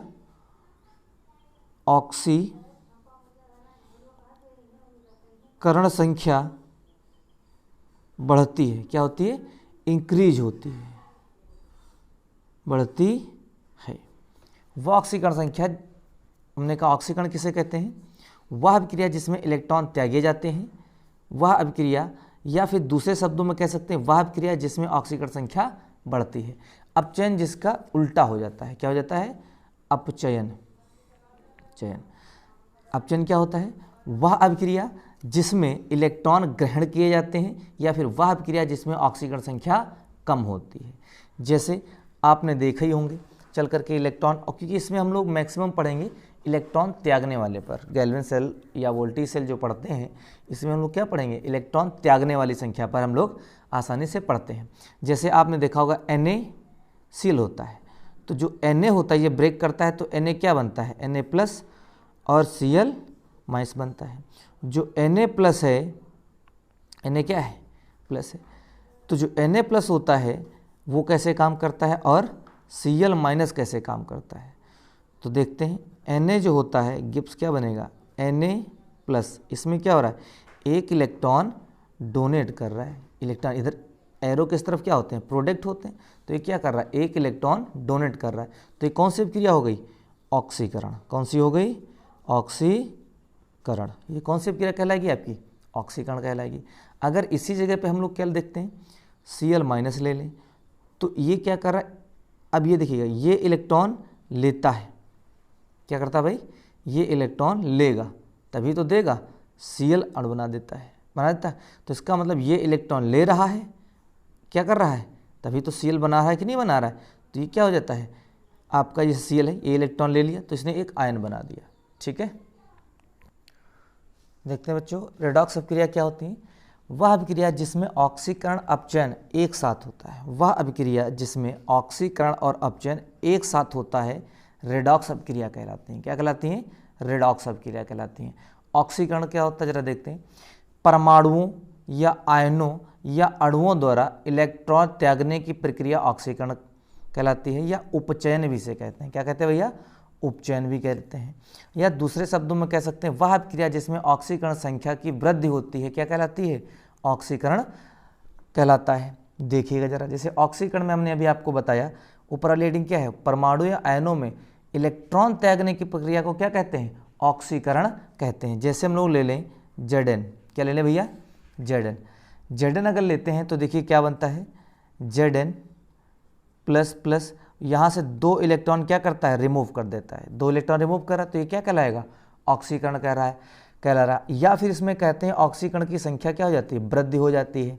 क्या हो जाती है? ऑक्सीकरण संख्या क्या हो जाती है? वृद्धि हो जाती है। जैसे FeSO4 गिव्स FeSO4 का होल थ्राइस। चलिए देखते हैं। अब इसमें जो Fe की ऑक्सीडेशन नंबर है वो +2 होती है, इसमें कितनी होती है? +3 होती है। आप लोग निकालना जानते होंगे, फर्स्ट ईयर में पढ़ा होगा। तो यहाँ देखिए इसमें से 2 से कितने ऑक्सीडेशन नंबर हो रहा है? 3। तो इसका मतलब ये भी क्या हो रहा है? ऑक्सीकरण हो रहा है। या इलेक्ट्रॉन त्याग रहा है तो इसे क्या कहलाएगा?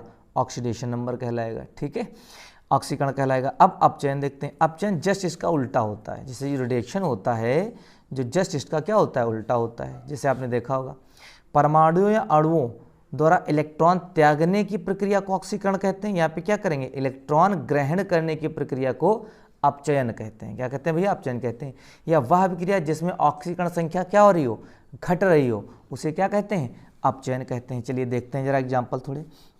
जैसे आपने देखा होगा अपचयन, जैसे हम ले लेते हैं, आपको ले लेते हैं Cl, क्या ले भैया, Cl2 ले लें, क्या ले लें, Cl2।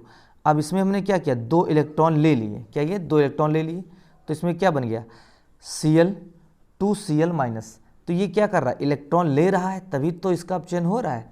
तो ये क्या हो रहा है, इलेक्ट्रॉन ले रहा है। या फिर हम दूसरा देख सकते हैं, जैसे Fe प्लस प्लस 3 प्लस, क्या हो गया भैया, 3 प्लस। इसने 1 प्लस इलेक्ट्रॉन लिया तो क्या हो गया, Fe डबल प्लस बन गया, क्या बन गया, डबल प्लस बन गया। तो ये कौन सी क्रिया कहलाएगी, अपचयन, क्योंकि इलेक्ट्रॉन इसमें क्या कर रहा है, गेन कर रहा है, क्योंकि एरो के इस तरफ क्या होता है, रिएक्टेंट होता है, यानी कि अभिकर्मक। तो ये अभिकर्मक क्या होता है, जो अभिक्रिया में हम लोग देते हैं, तो क्या दे रहे हैं, इलेक्ट्रॉन दे रहे हैं। या दूसरी शब्दों में कह सकते हैं, वह अभिक्रिया जिसमें ऑक्सीकरण संख्या की क्या होती है, कमी होती है। जैसे हम चेक कर सकते हैं, MnO2 गिव्स क्या बना दे हम लोग, MnSO4। तो Mn की किस, यहाँ पर कितनी होती है, ऑक्सीडेशन नंबर 4 होती है। यहाँ पे ऑक्सीडेशन नंबर कितनी होती है, यहाँ पे Mn कितनी होगी, ऑक्सीडेशन नंबर 4। यहाँ पे कितनी हो जाती है, ऑक्सीडेशन नंबर 2 हो जाती है। कितनी हो जाती है भैया, 2। तो देखिए इसमें ऑक्सीडेशन नंबर कम हो रहा है, तो इसे क्या कहेंगे, अपचयन कहेंगे। और इसमें ऑक्सीडेशन नंबर क्या देख रहे हैं आप लोग, 2 से कितना हो रहा है, 3 वृद्धि हो रही है, तो इसे हम लोग क्या कहेंगे, अपचयन। तो इसी प्रकार वैद्युत रासायनिक जो सेल होती है वो किस पर काम करती है, रेडॉक्स अभिक्रिया पे काम करती है। किस पर काम करती है, रेडॉक्स अभिक्रिया पर। अब देखते हैं वैद्युत रासायनिक श्रेणी जो होती है, या वैद्युत रासायनिक सेल जो होती है वो कितने प्रकार की होती है। वैद्युत रासायनिक सेल 2 प्रकार की होती है। कितने प्रकार की भैया होती है, 2। एक होती है विद्युत अपघटनीय सेल और एक होती है गैल्विन या बोल्टीय सेल। कौन सी होती है, गैल्विन या बोल्टीय सेल होती है। चलिए ठीक है, देखते हैं अब आगे देखते हैं कौन कौन सी सेल आप। चलिए पहली सेल आपकी है विद्युत अपघटनीय cell, electrolytic cell. Electrolytic cell क्या होती है, देखते हैं। जिस सेल में बाह्य स्रोत से वैद्युत ऊर्जा देने पर कोई रासायनिक अभिक्रिया होती है, जिस सेल में बाह्य स्रोत से वैद्युत ऊर्जा देने पर कोई रासायनिक अभिक्रिया होती है, उसे वैद्युत अपघटनीय सेल कहते हैं या इलेक्ट्रोलिटिक सेल कहते हैं। इसमें होता है कि हम बाहर से कोई स्रोत द्वारा या कोई किसी स्रोत द्वारा, बैटरी जैसे हो गया, सेल हो गई, इनके द्वारा, जैसे रेडियो में जो सेल डाली जाती है उनके द्वारा अगर हम क्या करते हैं, कोई करंट देते हैं, उसके बाद कोई केमिकल रिएक्शन होती है, तो हम लोग क्या कहते हैं, वैद्युत अपघटनीय सेल कहते हैं। क्योंकि ये क्या कर रहा है, वैद्युत ऊर्जा को रासायनिक ऊर्जा में बदलने का कार्य करेगा, काम करता है। चलिए देखते हैं, जैसे आपने देखा है, और इसमें क्या होता है, ये अब इसकी संरचना थोड़ा देख लेते हैं। क्या देख लेते हैं, संरचना कितनी आसान होती है। इसमें क्या होता है, एक ही बीकर लेते हैं। कितना बीकर लेते हैं इसमें हम लोग, एक बीकर लेते हैं। क्या लेते हैं, एक बीकर ले लेते हैं। इसमें 2 धातु की आप देख रहे हैं, ये और एक ये 2 धातु की छड़ें डाल देते हैं, मेटल रॉड डाल देते हैं, जिसका संबंध बाह्य स्रोत, जैसे आप देख रहे हैं, बैटरी द्वारा कर देते हैं। किसके द्वारा कर देते हैं भैया, बैटरी द्वारा कर देते हैं। अब बैटरी के धन सिरे से जिस रॉड को जोड़ा जाता है उसे हम लोग क्या कहते हैं, एनोड कहते हैं। बैटरी के जिस ऋण सिरे से जिस रॉड को जोड़ा जाता है उसे हम क्या कहते हैं, कैथोड कहते हैं। और इस बीकर में हम लोग क्या भर देते हैं, वैद्युत अपघट्य विलयन भर देते हैं। क्या भर देते हैं, वैद्युत अपघट्य विलयन भर देते हैं, इलेक्ट्रोलिटिक भर देते हैं। इलेक्ट्रोलिटिक कौन सा भर दे, मान ली इसके अंदर मैंने भर दिया ZnCl2, जिंक क्लोराइड भर दिया। क्या भर दिया इसके अंदर बच्चों, जिंक क्लोराइड भर दिया। तब जब इसमें हम वैद्युत धारा प्रवाहित करेंगे तो क्या होगा, इलेक्ट्रोलिटिक अपने आयनों में क्या होगा, टूटेगा। जब वैद्युत अपघटन अपने आयनों में टूटता है तो आप जानते हैं, जरा देखिएगा, जैसे ZnCl2 क्या होता है, अपने आयनों में टूट जाता है। जब अपने आयनों में टूटता है तो कौन कौन सी अभिक्रिया होती है, जरा आप देखिएगा आसानी से। वैद्युत अपघटन, इलेक्ट्रोलिटिक तोड़ते हैं और फिर देखते हैं क्या होता है। तो यहाँ पे ये अपने आयनों में टूटेगा, कैसे टूटेगा, Zn प्लस प्लस, और कैसे टूटेगा बेटा, 2Cl माइनस में। तो पहले हम लोग Zn लेते हैं। क्या लेते हैं, Zn। तो जब Zn लेते हैं, Zn प्लस प्लस, ठीक है, यहाँ पे 2 इलेक्ट्रॉन ले रहा है। क्या कर रहा है, 2 इलेक्ट्रॉन ले रहा है, तो क्या बना रहा है, Zn क्या बनाएगा भैया, Zn बना देगा। क्या बना देगा, Zn। अब इसी में हम लेते हैं क्लोरीन, 2Cl ले लिया मैंने, माइनस है। अब यहाँ पे 2Cl लेते हैं, क्या लेते हैं 2Cl माइनस लेते हैं। अब ये बनाता क्या है और देता क्या है देखिएगा, ये कैसा है। अब इसमें जाते हैं तो क्या बनेगा, Cl2 बनेगा प्लस 2 इलेक्ट्रॉन क्या करेगा, रिमूव कर देगा। Cl2 बनेगा और क्या करेगा, 2 इलेक्ट्रॉन रिमूव कर देगा। तो अब हम कहते हैं, अभी आपने पढ़ा है, इसमें हम जरा देखते हैं अच्छे से। तो हमने कहा ये बन गई रिएक्शन और एक क्या बन गई, ये रिएक्शन बन गई। चलिए आइए देखते हैं। हमने कहा इसमें एक ही विकल्प लेते हैं, 2 रॉड डालते हैं और इसको बायस रो से जोड़ देते हैं। जिस बैटरी के धन सिरे से अगर जिसको हम जोड़ते हैं उसे हम एनोड कहते हैं, बैटरी के ऋण सिरे से जिसे जोड़ते हैं उसे हम लोग क्या कहते हैं, कैथोड कहते हैं। जब इलेक्ट्रोलिट कराते हैं तो अभी मैंने बताया वैद्युत अपघट्य विलयन अपने आयनों में क्या हो जाता है, टूट जाता है। तो यहाँ पर कैसा चार्ज है, प्लस चार्ज है। जब ये प्लस चार्ज है तो ये किस तरफ चलेगा, कैथोड की तरफ चलेगा, और जिस पर माइनस चार्ज होता है वो किधर चलता है, एनोड की तरफ चलता है। क्योंकि इनमें के बीच क्या होता है, आकर्षण बल लगता है। क्योंकि धनात्मक और ऋणात्मक के बीच कैसा बल लगता है, आकर्षण बल लगता है। तो ये क्या कर रहा है, माइनस वाला प्लस की तरफ, प्लस वाला माइनस तरफ चल रहा है।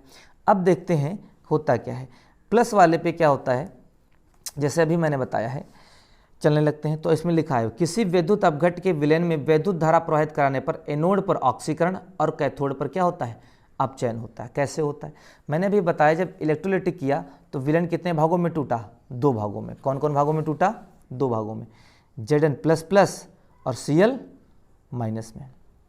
टूट गया कि नहीं टूट गया। अब ये क्या चलेगा, प्लस वाला माइनस की तरफ चलेगा, प्लस वाला किधर चलेगा, कैथोड की तरफ, और प्लस वाला किधर है, कैथोड तरफ, और माइनस वाला एनोड तरफ चलेगा। तो जो माइनस पर 2 इलेक्ट्रॉन चार्ज थे, ये देखिए 2 इलेक्ट्रॉन चार्ज थे, तो जब 2 इलेक्ट्रॉन चार्ज ने क्या किया, रिमूव किया, वह अभिक्रिया जिसमें क्या होता है, इलेक्ट्रॉन रिमूव किए जाते हैं, तो वह क्या कहलाता है, ऑक्सीकरण कहलाता है। तो देखिए ये क्या कर रहा है, इलेक्ट्रॉन दे रहा है। तो एनोड पर कौन सी प्रक्रिया होती है, एनोड पर जो होती है आपकी ऑक्सीकरण होता है। क्योंकि ये क्या करता है, इलेक्ट्रॉन देता जा करके।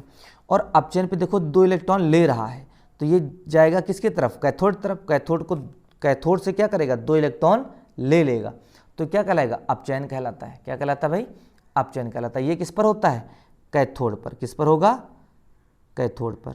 ठीक है, तो अब देखिएगा इसमें ये एनोड है, ये ऑक्सीकरण का काम करेगा, और कैथोड है तो ये काहे का काम करेगा, अपचयन का काम करेगा। इससे क्या होती है, हमें क्या प्राप्त होगी, वैद्युत ऊर्जा प्राप्त होने लगती है। और ये अभिक्रिया क्या हो जाती है, संतुलित हो जाती है, या विलयन क्या हो जाता है, उदासीन हो जाता है। ठीक है, चलिए अगला टॉपिक देखते हैं हम लोग। अगला टॉपिक है गैल्वेन सेल। गैल्वेन सेल क्या होता है जरा देखिएगा। गैल्वेन सेल क्या है, इस सेल में रासायनिक ऊर्जा का वैद्युत ऊर्जा में परिवर्तन किया जाता है। इस सेल में रासायनिक ऊर्जा का वैद्युत ऊर्जा में परिवर्तन किया जाता है। इसमें रेडॉक्स अभिक्रिया के कारण विद्युत धारा उत्पन्न होती है। विद्युत अपघटन में भी रेडॉक्स अभिक्रिया हो रही थी, क्योंकि देखो एक ऑक्सीकरण हो रहा था, क्या हो रहा था, अपचयन। तो रेडॉक्स अभिक्रिया उसमें भी होती है, रेडॉक्स अभिक्रिया भी उसमें होती है। इसमें एक गैल्वेन सेल और एक वोल्टी सेल, दोनों जो सेल होती हैं, इस सेल को मिलाकर के एक सेल बनी थी डेनियल सेल। डेनियल सेल जिसमें किसमें बनी थी, जहाँ पर एनोड Zn था, कैथोड कैसा था, आपका कॉपर का था। तो उसी पर ये डेनियल सेल की इक्वेशन है, या देखते हैं। या इसी भाषा में यानी डेनियल सेल पर एक परिभाषा दी गई थी, जब Zn प्लस प्लस और Cu प्लस प्लस आयनों की सांद्रता कितनी हो, 1 इकाई होती है, तो इसकी विद्युत विभव कितना होता है, 1.1 वोल्ट होता है। इस प्रक्रिया की युक्ति को गैल्वेन सेल या वोल्टी सेल कहते हैं। हमने कहा Zn plus plus Cu plus plus की क्या आयनों की सांद्रता 1 यूनिट, 1 यूनिट मतलब होता है 25 डिग्री ताप पर 1 ATM दाब पर, ठीक है, 1 मोल कंसंट्रेशन पर जो विद्युत विभव प्राप्त होता है उसे हम लोग क्या कहते हैं, 1.1 वोल्ट कहते हैं। ठीक है, इसी को हम लोग क्या बोलते हैं, गैल्वेन सेल या वोल्टी सेल बोलते हैं। चलिए इसकी संरचना के बारे में देखते हैं। किसके बारे में देखते हैं भैया, संरचना के बारे में। चलिए देखते हैं। इस सेल में 2 पात्र होते हैं। कितने पात्र होते हैं, ये देखिए, एक पात्र और एक पात्र। इस सेल में कितने पात्र हो गए, 2 पात्र होते हैं। और वैद्युत अपनी सेल में कितने पात्र होते हैं, 1 पात्र होता है। तथा इसमें ZnSO4 का विलयन लेते हैं। लिखा, एक पात्र में, बच्चों अब देखते हैं संरचना। संरचना क्या होती है, इस सेल में 2 पात्र होते हैं। एक पात्र में Zn की क्षण होती है तथा इसमें ZnSO4 का विलयन भरते हैं। जैसे मान लीजिए ये आपको दिख रहा होगा, इसमें कितने पात्र हैं, 2 पात्र हैं। एक पात्र, ये पात्र लिया है, इस पात्र में ये किसकी छड़ है, Zn की रॉड है, ठीक है, और इसमें Zn का ही सॉल्यूशन भरते हैं, यानी कि विलयन फिल करते हैं। दूसरा इसमें क्या होता है, दूसरे पात्र में Cu की छड़ होती है जिसमें CuSO4 विलयन भरते हैं। अब देखिए इसमें दूसरा पात्र है, इसमें कौन सी छड़ ले रहे हैं, Cu की रॉड ले रहे हैं, तो इसमें क्या भरेंगे, CuSO4 का विलयन भरते हैं। चलिए अब इसके बाद इन दोनों पात्रों को लवण सेतु द्वारा जोड़ देते हैं। अब जो ये अलग अलग हैं, इन दोनों पात्रों को क्या करते हैं, लवण सेतु द्वारा जोड़ देते हैं, और जो इलेक्ट्रोड है उनको गैल्वेनोमीटर से जोड़ देते हैं, जिसमें धारा माप सकते हैं, ठीक है, या धारा के जा सकती है, प्रवाहित हो सकती है इसमें। अब देखते हैं लवण सेतु क्या होता है, सॉल्ट ब्रिज क्या होता है। सॉल्ट ब्रिज जो होता है, आप देख रहे हैं यहाँ पर सॉल्ट ब्रिज, ये ब्रिज क्या मतलब होता है, दो चीज़ों को जोड़ने का काम जो करता है उसे हम लोग क्या कहते हैं, ब्रिज कहते हैं, सॉल्ट ब्रिज। इसमें एगार एगार क्या होता है भैया, एगार एगार, कहीं कहीं पे अगर अगर भी लिखा मिलता है। एगार एगार जली होती है, और इस जली में potassium chloride, ammonium chloride, sodium chloride और potassium nitrate ETC electrolytes, lytes मतलब होता है लाइट्स, इलेक्ट्रोलाइट्स का मतलब क्या होता है, वे पदार्थ जो वैद्युत अपघट्ट हो जाते हैं उनको हम लोग क्या करते हैं, इसके अंदर क्या कर देते हैं, फिल करते हैं, किसके साथ मिला करके, इसमें। जो सॉल्ट ब्रिज होता है वो दो प्रकार का होता है। कितने प्रकार का होता है भैया, दो प्रकार का होता है। एक होता है glass tube, glass tube bridge. Glass tube क्या होता है, इसमें जो आप ये देख रहे हैं कैसा ग्लास ट्यूब ब्रिज है, इसके अंदर एक कांच की नली होती है और इसमें एगर एगर जली भर करके, और इसमें इलेक्ट्रोलिटिक क्या कर देते हैं, ये इनमें से कोई एक भर करके इसके अंदर लटका दिया जाता है, या फिर इसमें पार्चमेंट पेपर लेते हैं, पार्चमेंट पेपर को इन विलयनों में बोड़ करके या डुबो करके इस पर क्या कर देते हैं, लटका दिया जाता है। तो ये काहे का काम करता है, सॉल्ट ब्रिज का काम करता है। चलिए देखते हैं इसकी क्रिया विधि क्या होती है। इस सेल में रेडॉक्स अभिक्रिया होती है, कैसी होती है भैया, क्रिया विधि देखते हैं। इस सेल में रेडॉक्स अभिक्रिया होती है, इस सेल में कैसी होती है भैया, रेडॉक्स अभिक्रिया होती है। ZnS+U+, अभी आपकी कैसी अभिक्रिया है, रेडॉक्स अभिक्रिया, यही तो डैनियल सेल की रिएक्शन होती है। चलिए आगे देखते हैं। अब देखिएगा ये काम कैसे करता है, जरा हम लोग देखते हैं गौर से। हमने कहा रेडॉक्स अभिक्रिया होती है, कैसे होती है भैया, रेडॉक्स अभिक्रिया होती है।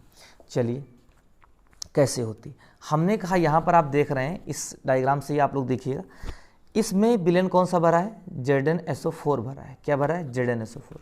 तो ZnSO4 में जो आपका एनोड पे काम करता था ये क्या है, ZnSO4 है, और क्या है, CuSO4 है। चलो देखते हैं हम लोग। हम CuSO4 को देख रहे हैं, Cu++, जब CuSO4 टूटता है तो कैसे टूटता है, CuSO4, CuSO4 कैसे ब्रेक करेगा, Cu++ और SO4 माइनस, ऐसे तो ब्रेक करेगा।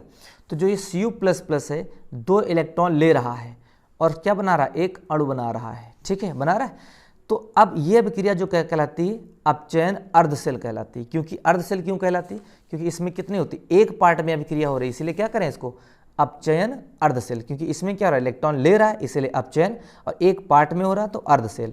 अब देखिएगा, और जिस पर इलेक्ट्रॉन लेता है, अब देखिएगा यहाँ पर इलेक्ट्रॉन ले रहा है, तो इलेक्ट्रॉन लेने वाले को हम लोग क्या कहते हैं, कैथोड कहते हैं। क्या कहते हैं भैया, कैथोड कहते हैं। अब इसमें देखिएगा ZnSO4 में, तो Zn क्या होता है, ZnSO4 कैसे टूटता है, Zn++ और SO4 माइनस दोनों टूट रहे हैं। तो सर दोनों तो बराबर ही टूट रहे हैं, बट इसमें समस्या क्या है, इसमें ऑक्सीडेशन कैसे पहचानेंगे, रिएक्शन कौन पहचानेंगे। जो अधिक क्रियाशील होता है उसे हम लोग क्या कहते हैं, ऑक्सीकरण कहते हैं। जो अधिक क्रियाशील होगा वो क्या कहलाएगा, ऑक्सीकारक कहलाएगा, या ऑक्सीकरण करता है, ठीक है। चलिए देखते हैं हम लोग। ZnS इसमें क्या रहा है, Zn++ में टूट रहा है, और कितने इलेक्ट्रॉन दे रहा है, 2 इलेक्ट्रॉन दे रहा है। जब इलेक्ट्रॉन देता है तो उसे हम लोग क्या कहते हैं, ऑक्सीकरण करते हैं।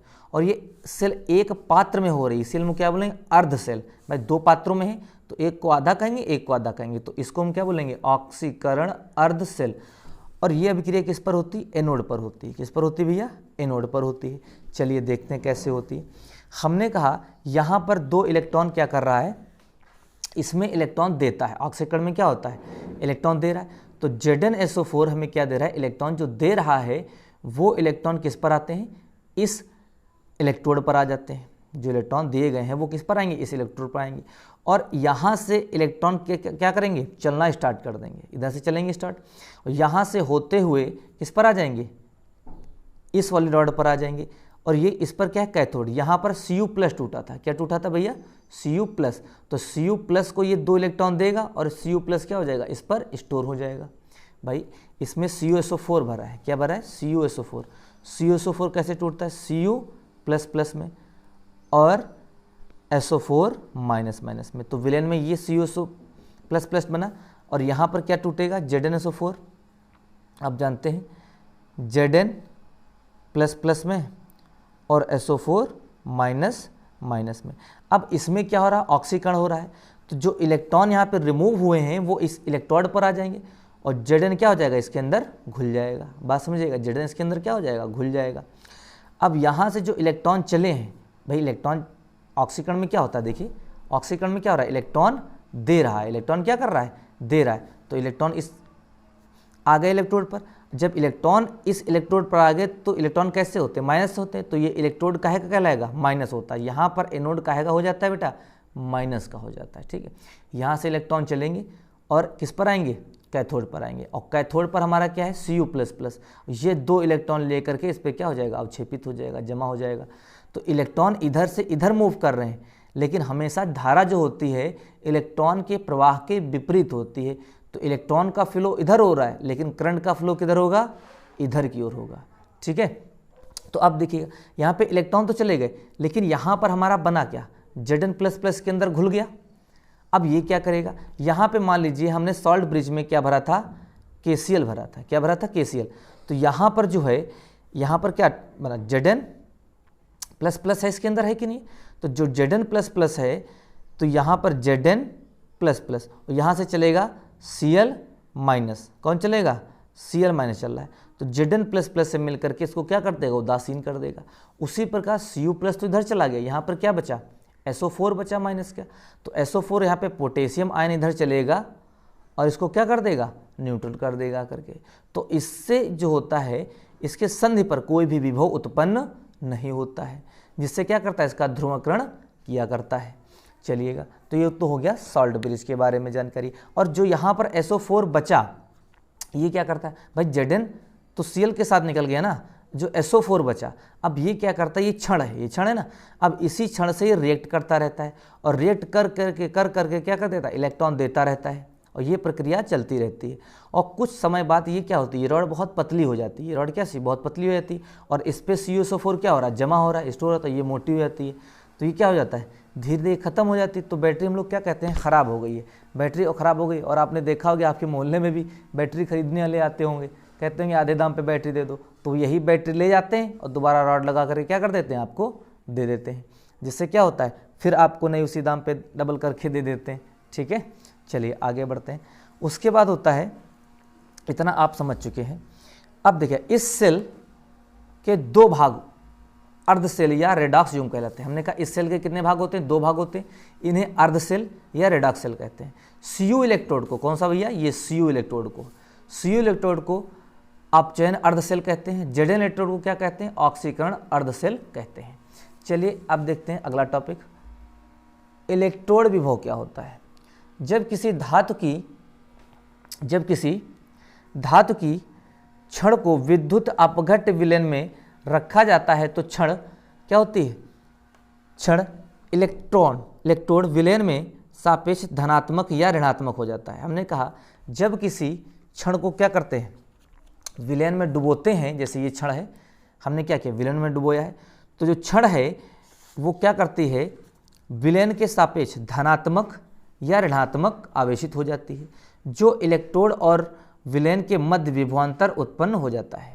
तो इससे क्या कहते हैं, इलेक्ट्रोड विभव या रेडॉक्स विभव भी कहते हैं। हमने कहा जैसे ये क्षण लिया और क्षण के विलयन के अंदर डुबो दिया, तो विलयन के अकॉर्डिंग के कारण क्षण क्या हो जाती है, धनावेशित हो जाती है या ऋणावेशित हो जाती है। जैसे अब इस ZnSO4 में विलयन में डुबोया किसके, Zn की क्षण, तो यहाँ पर कैसा चार्ज आ गया, ऋणायन आया, इस पर इलेक्ट्रॉन जाते हैं ना, तो ये कैसी क्षण हो गई, ऋणावेशित हो गई।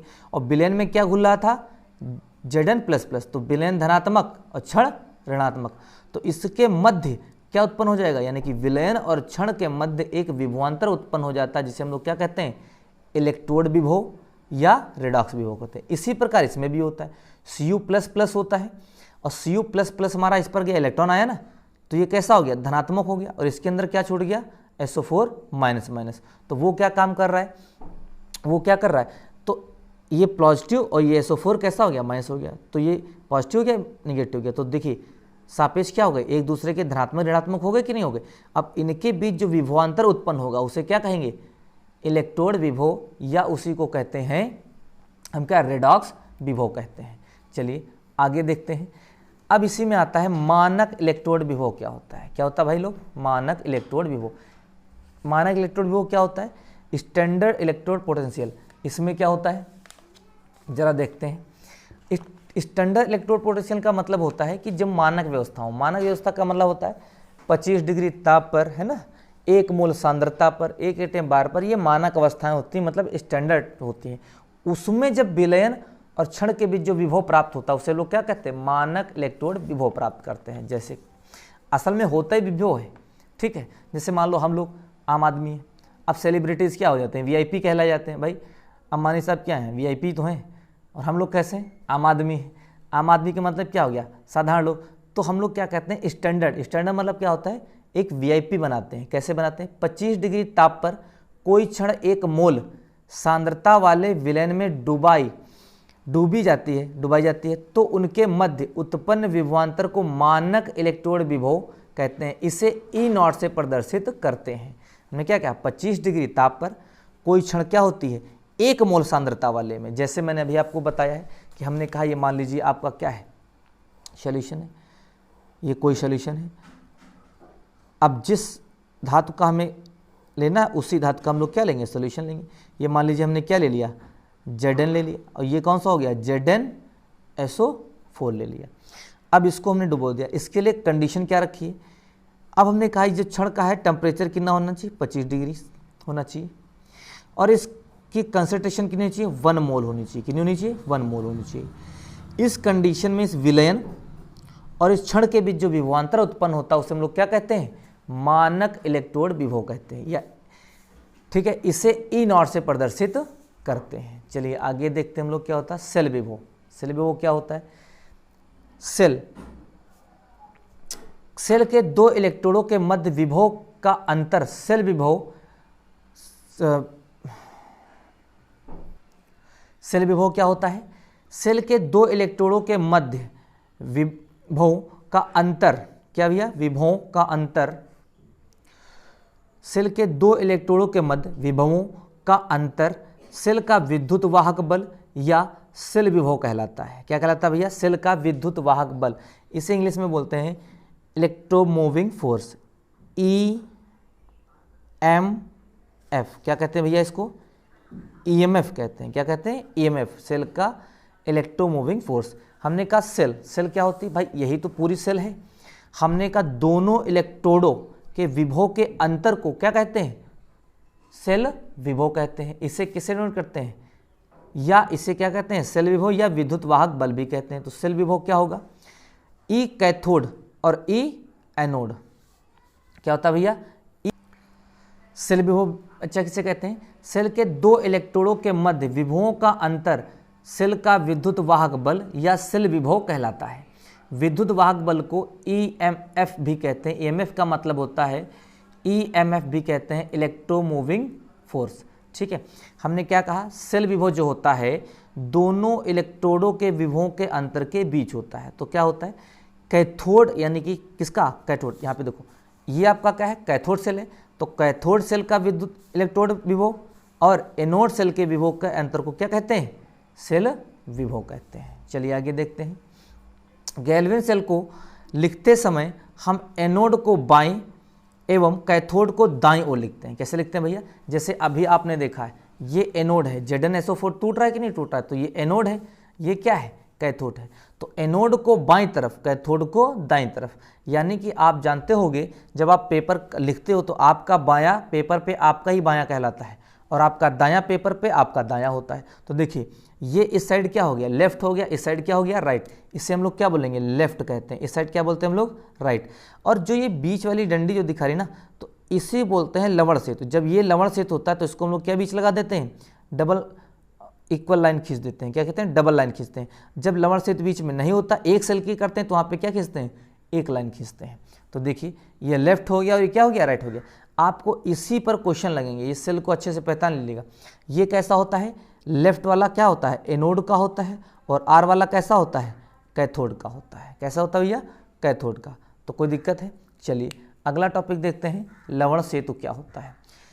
अभी मैंने इससे पहले आपको बताया ये 2 प्रकार का होता है, ग्लास ट्यूब ब्रिज और दूसरा क्या होता है, फिल्टर ब्रिज। अब मैंने बताया था KCl NO3 ट्यूब के अंदर भर करके अगर भर करके उसको क्या कर लटका देते हैं, या पार्चमेंट पेपर को क्या कर देते हैं, उसके अंदर डुबो करके NaCl के अंदर या KCl के अंदर उसको क्या लटका देते थे, दोनों सेलों के बीच। यही तो है ना बेटा।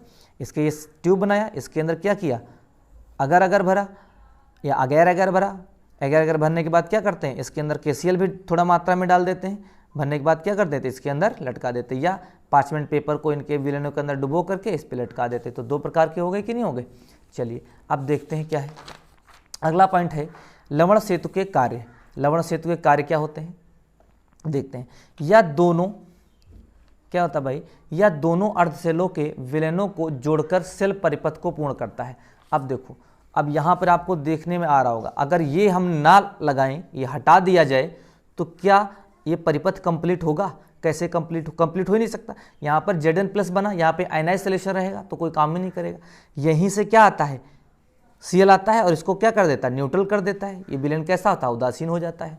और इसी प्रकार यहाँ पे SO4 बचता है, तो यहाँ से K आता है और क्या कर देता है, इसको न्यूट्रल कर देता है। तो ये क्या करता है, परिपथ को पूरा कंप्लीट करता है। ठीक है। अगला पॉइंट क्या है, यह दोनों अर्धसेलों के विलेनों को उदासीन बनाए रखता है। अभी मैंने बताया, ये दोनों क्या करता है, उदासीन बनाए रखता है या न्यूट्रल बनाए रखता है। तीसरा पॉइंट क्या है, यह ध्रुवण को कम करता है। ध्रुवण को मतलब क्या कम होता है। अब अगर इसके अंदर मान लीजिए SO4, क्या भैया, जैसे टूटा था ना ये SO4, अब इस विलेन के अंदर अगर SO4 पड़ा रह गया तो आयनाइज हो जाएगा और इधर से चलने का प्रयास करेगा, तो जिसके यहाँ पर क्या होगा, कोई ना कोई विभव उत्पन्न होगा। उस विभव को क्या कर देता है, ये आकर के न्यूट्रल कर देता है, जिससे सेल क्या होती, अच्छे तरीके से काम कर सके। ठीक है। आगे हम लोग पढ़ते हैं गैल्विन सेल और विद्युत अपघटनी सेल में अंतर क्या क्या होते हैं, जरा देखिएगा। एक तरफ के अंतर देखते हैं, दूसरी तरफ अपने आप हो जाएंगे। जैसे पहला गैल्विन सेल, इस सेल में एनोड ऋण ध्रुव का होता है। अब देख रहे हैं इसमें जो एनोड है, एनोड वो कैसा है, नेगेटिव है। अब जबकि इसमें विद्युत अपघटनी में कैसा हो जाएगा बेटा, पॉजिटिव हो जाएगा। कैसा हो जाएगा, इसमें सेल का एनोड कैसा होता है, पॉजिटिव होता है, क्योंकि बैटरी के किससे जोड़ते हैं, पॉजिटिव सिरे से जोड़ते थे ना। अब इसमें देखिएगा, इसमें कैथोड धन ध्रुव क्या होता है, इसमें कैथोड क्या होता है, धन ध्रुव होता है। तो उसमें हम लोग कैथोड को किससे जोड़ते थे, बैटरी के ऋण सिरे से, यानी कि इसमें कैथोड कैसा होता है, ऋण ध्रुव होता है। अगला टॉपिक, इसमें रेडॉक्स अभिक्रिया स्वतः संपन्न होती है। इसमें रेडॉक्स अभिक्रिया क्या होती है, स्वतः संपन्न होती है, जबकि इसमें क्या होती है, रेडॉक्स अभिक्रिया स्वतः संपन्न नहीं होती है। इसमें हम बाह्य स्रोत से बैटरी द्वारा क्या देते थे, लाइट देते थे, तभी तो विलेन अपने अंदर आयनों में टूटता था, तभी तो रेडॉक्स अभिक्रिया होती थी। तो इसमें स्वतः संपन्न नहीं होती है। इसमें क्या होगा बेटा, स्वतः संपन्न नहीं होती है।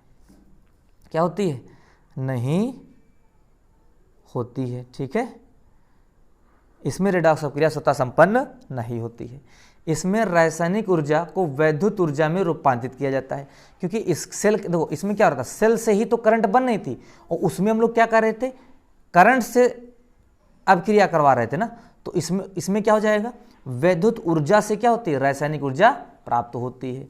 अगला, इनमें दोनों इलेक्ट्रोड अलग अलग चैम्बर में होते हैं। अब देखो अलग अलग है, और उसमें हमने क्या बताया था, दोनों इलेक्ट्रोड एक ही चैम्बर में होते हैं। किसमें होते हैं बेटा, एक चैम्बर में। किसमें होते हैं, एक चैम्बर में होते हैं। ठीक है। अब देखो जब उसमें एक चैम्बर में होते हैं, इसमें अलग अलग है, तो अलग अलग जोड़ने के लिए कुछ चाहिए, तो उसके लिए क्या करते हैं, लवण सेतु जोड़ते थे। लेकिन इसमें अब एक ही चैम्बर में तो लवण सेतु लगाते नहीं, तो इसमें क्या हो जाएगा, लवण सेतु नहीं होता है। क्या होता है भैया, नहीं होता है। ठीक है, लवण सेतु नहीं होता है।